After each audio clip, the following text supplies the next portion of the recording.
6, 5, 4. Okay, hold on.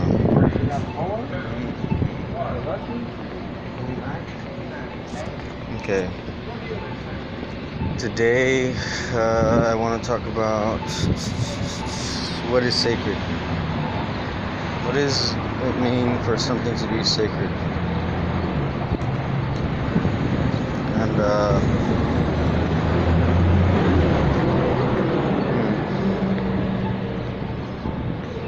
where to start? Where to start?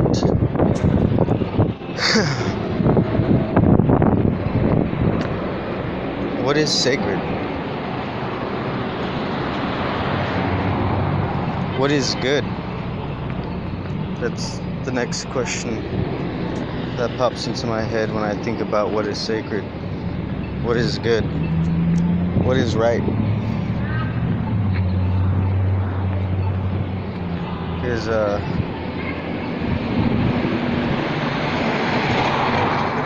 feel like we're all right, but we're just going about things the wrong way. And for me, my understanding of sacred is going about things the right way. It's a way of doing things. It's a way of being. And it's kind of like a pattern, kind of. And a certain result. Within this pattern, there is a end result that always occurs. And that is, I would have to say, life and healing. And the third one, I guess, would be love. These are things that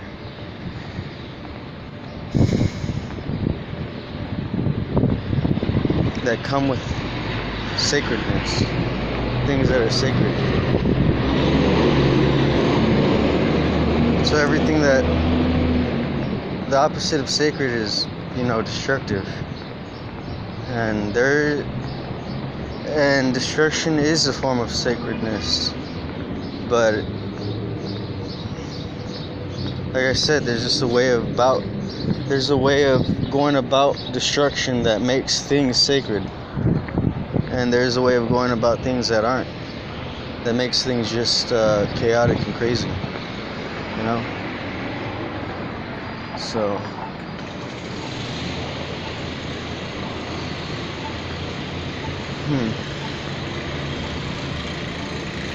chaotic. So that's what I think. That's a little bit of my opinion on that subject.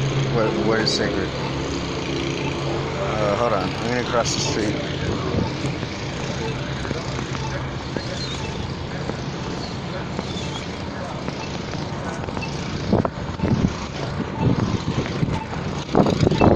Alright, okay, next one.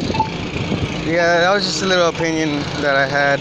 I mean, that's my way of viewing things, But I would have to say the next thing I want to talk about is it's so loud over here. This is why I hate the city so much. It's so fucking loud. Let's see.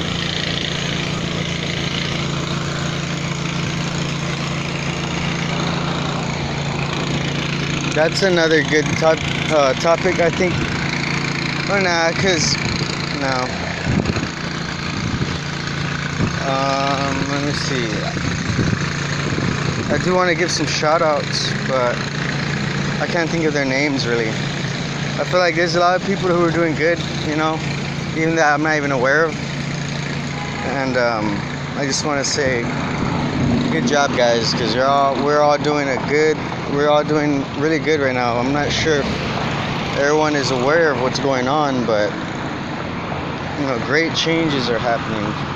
Really good things are happening, and yeah, of course, if you can see what's happening, what's gonna happen, there's a lot of bad stuff too. But we are in control of our own reality, and even though we don't have control of everything, Even though we don't control everything, we can still be prepared for the best and worst case scenarios. So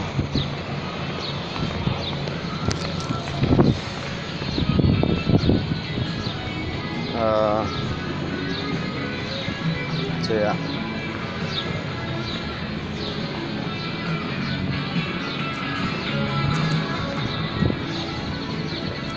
I'm kind of distracted right now. I feel like being around people and like things, certain, I don't know, environment, it just makes my mindset, it just makes the way I think, it changes.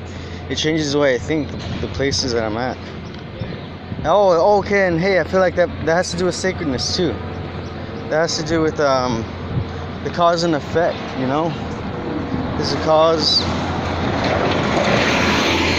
and there's an effect, and it's like the bad apple. The bad apple ruins the bunch. And we are set apart. That's one thing that I think, I'm not sure. I think that's what holy means, but I feel like it's in the same category as this. Like when you're holy, when you're sacred, you're set apart. You're set apart from the world because you're special, because we're special. And the world doesn't like that, you know, because they're not connected to everything.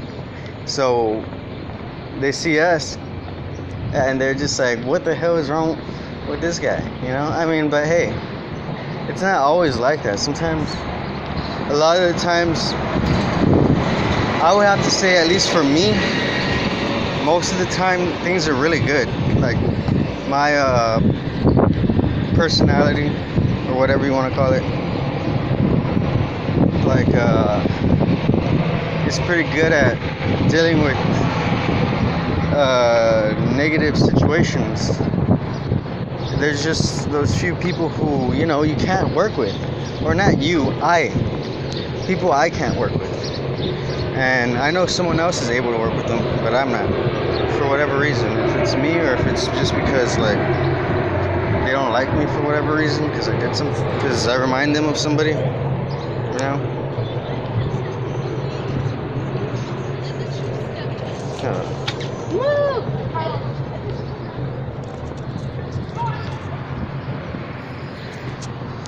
Okay, so I'm still talking about sacredness. I want to move on to another subject because I feel like this might be an important one. Wait, okay, so I said let me see, hold on. I said the sacred, and there's a cause and effect, and I don't want to start getting into the whole butterfly effect and what is that other thing called? The act of observance changes that which is observed, because I feel like that's all important, you know, for sure. Especially what I'm talking about, the sacredness. That's all has to do with being sacred. You observe certain things. You observe God in everything, and then you, just by observing the truth, you, by focusing on what's right, it makes that which is right manifest even more, you know. So that has to do, like I said, with, it's the law of attraction. It's all the same thing, really. You're just giving it different names. But some names that I know it by is called, or concepts, you know, cause and effect, butterfly effect, law of attraction, things like that. I mean, it's been said so many times already. I just don't want to repeat myself over and over.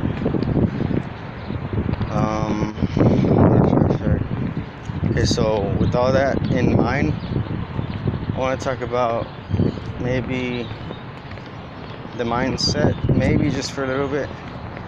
I feel like this is where a lot of people are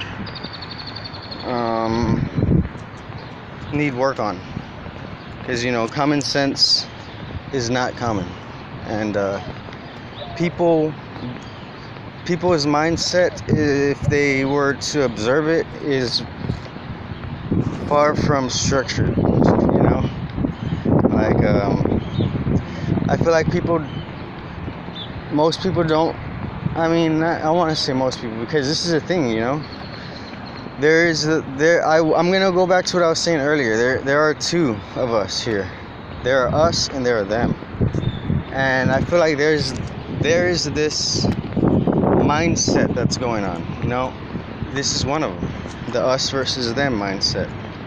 And then the other mindset is we're all one. You know, we're all one. We're all playing a game.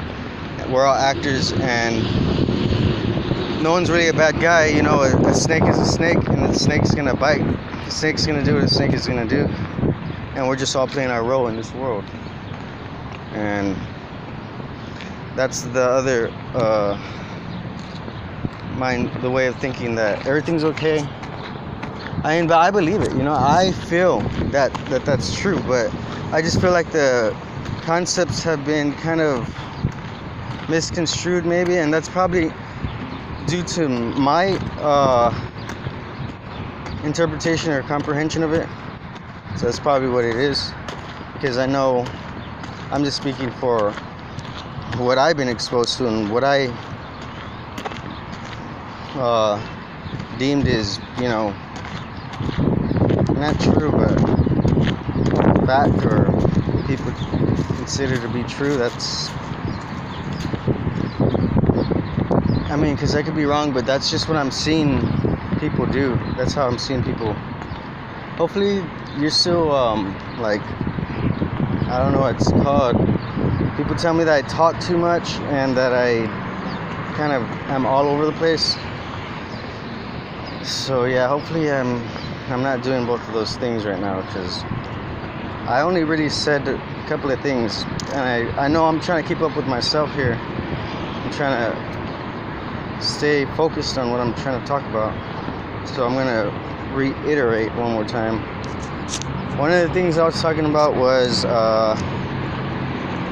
the first one, what is sacred, and then we explained why and how things are sacred. The next thing I started talking about was people's mindsets and the fact that they don't really have one. And I feel like we need to indirectly teach people by our actions. Okay, that's the second little discussion. And the third one I want to talk about is this whole sacred geometry. People don't understand.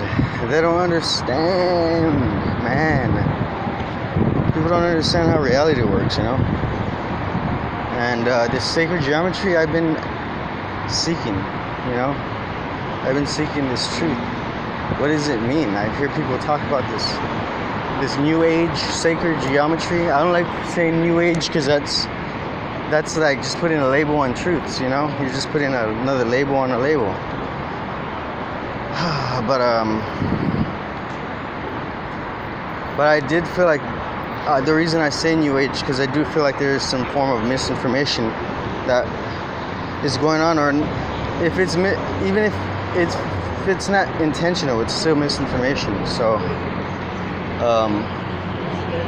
I was asking, you know, because I didn't understand how sacred geometry worked, and I have a little better understanding now of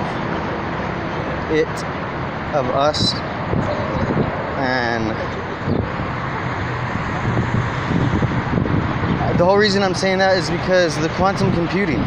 I've thought about this idea a while back, like 2010, 11, around 2011, 2012. I had this idea to make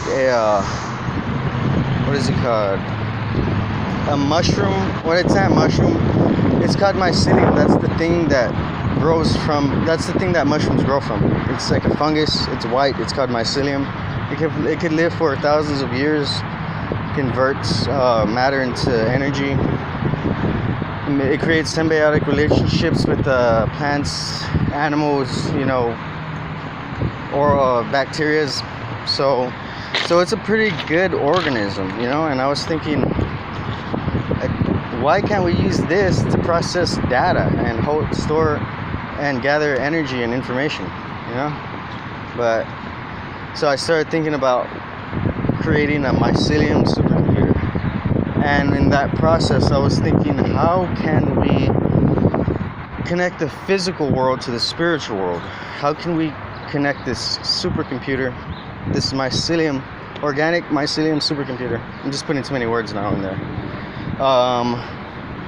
into connect it with the spirit? And when I started seeing how, so yeah, that's what I thought about a long while back. Now it's 2018, and I'm seeing this quantum computer that they're messing with. Oh yeah, and they're already working on making that's one thing I learned, that if you want it, if you think about it, I don't know how it works, because I don't want to say if you want it, because sometimes, like, when you want something bad enough, like, you just want it, you don't even try to do anything for it, it doesn't come to you. I don't know why it works like that sometimes, but sometimes the harder you try to do something, the harder it is for you to do that thing. And that's just how it works. I don't know why. Sometimes that's what I've experienced in my life. I feel like it probably has to do with alignment, you not being aligned to something. Because when you're in line and in tune with the universe, you get everything you need. You get everything you need and want. Yeah, so there's some quantum computing going on. They're working on making not my computer, they're working on making the mycelium supercomputer. So that's a really good thing, I think. Because technology isn't bad, it's just how you use it that makes it bad, you know? I think a giant supercomputer would be awesome in the ground, that lives for a long time and has its own consciousness. I mean, well, now that I'm saying that, I don't know how good of an idea that is, but that's already kind of happening already. It's just, I don't know what kind of spirits would be, you know, we don't know. Well, I wouldn't know, that's all I'm saying. And Nikola Tesla, he did this thing, it's called a spirit box. He was kind of working on, he accidentally, like, came across the thing I was trying to do already, and it just, oops, sorry, my bad. Alright. Watch out. And it just,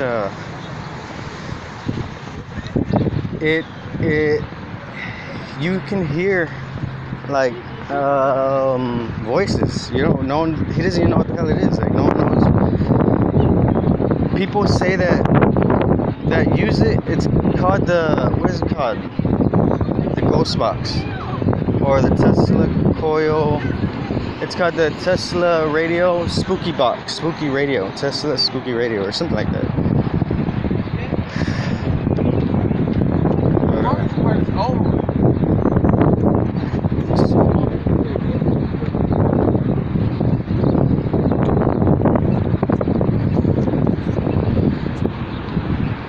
I forgot what I was talking about. I was thinking what this guy was just saying. The hardest part is over, because we spoke it into existence. Okay, I guess that'll be it for today, guys. I'll talk to y'all later. Oh no, hell no, I'm not even halfway done. Okay, let me see.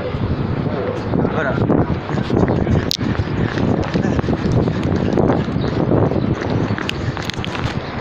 Okay, I made it. Okay, so yeah, they're doing quantum computing, and I was looking at the neural net that they were using, and gee, what a surprise. It looks like sacred geometry.